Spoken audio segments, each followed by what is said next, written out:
especially considering the fact that Dark Souls 3 is vastly on the horizon for US players. Japanese players already had a chance to play it, and of course, I couldn't resist spoiling myself, but I won't spoil you guys as far as this game's concerned.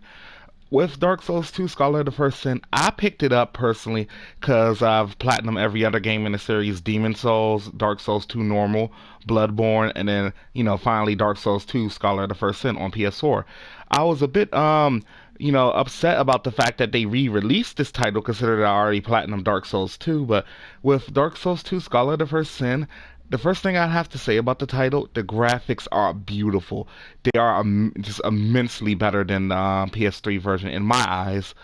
I also want to say that personally, me being a melee player, going into Dark Souls 2 Scholar of the First Sin on PS4, I've had a bit of a rough time to say the least, because like red phantoms are like literally everywhere on the map. I mean, they just took the normal game, just slightly amped up the difficulty and added just red phantoms all over the place.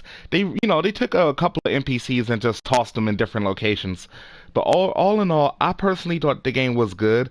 But my advice for the player that's having difficulty with the phantoms and stuff: learn how to snipe. Literally, get arrows, the arrows, the quiver and stuff, and just shoot them long range. And the game will be a bit easier. I'm not gonna say it'll be a breeze, because for me personally, the game wasn't so much a breeze as it was. It was tolerable at that point. With the DLC areas, I like the DLC areas. There were a few maps that kind of like they kind of annoyed me, like the one in the snowfield. Yeah, that map pretty much just I couldn't take it. I mean, I did it as in I platinumed this game, but I literally had to look at a guide and figure out how to do that. The weapons, there are so many different weapons to choose from in this game. It really made my day, to be honest. Also, the whole fashion souls aspect of Dark Souls, yeah, this game retains that value. It's so many different like armors and sets to choose from. I personally either go with the King set or the Bewitched Alon set, because that's just the way I roll in Dark Souls.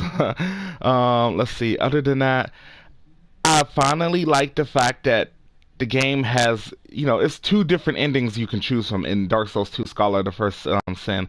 Because like the original Dark Souls 2, it was a straight shot, and I didn't like that because I think the multiple endings is like it retains part of what makes Dark Souls Dark Souls.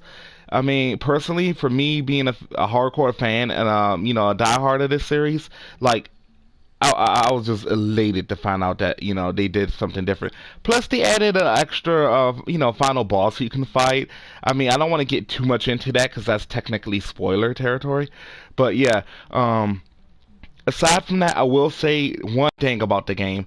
My new favorite enemy faction in the game is called the Forlorn. I thought they were actually really cool because I'm a really big fan of the whole Grim Reaper aspect when it comes to characters, and I thought that was cool. Let's see. Besides that, I personally feel the game's worth picking up even if you've already platinumed Dark Souls 2. The only reason I say this is because Dark Souls 2 Scholar of the First Sin, not only is it like a remix to the original Dark Souls 2, the game is just beautiful all in its own regard. I mean, if I was to give it a rating from a 1 to 10 scale, I don't want to give it a straight 10 without sounding like fanboyish. So I'll give it about a 9.8 out of 10. Like, the only drawbacks to this game, in my personal opinion, is the fact that they added the red phantoms everywhere in the name of artificial difficulty. Personally, I didn't feel that the game actually deserved that. So it's like, I felt the game deserved a bit more than what it got. But with that being said, like I personally feel, I'm glad the fact that the game actually did come out, and I hope they do something like this with Dark Souls 3. With that being said, thank you for checking out my review. Later, guys.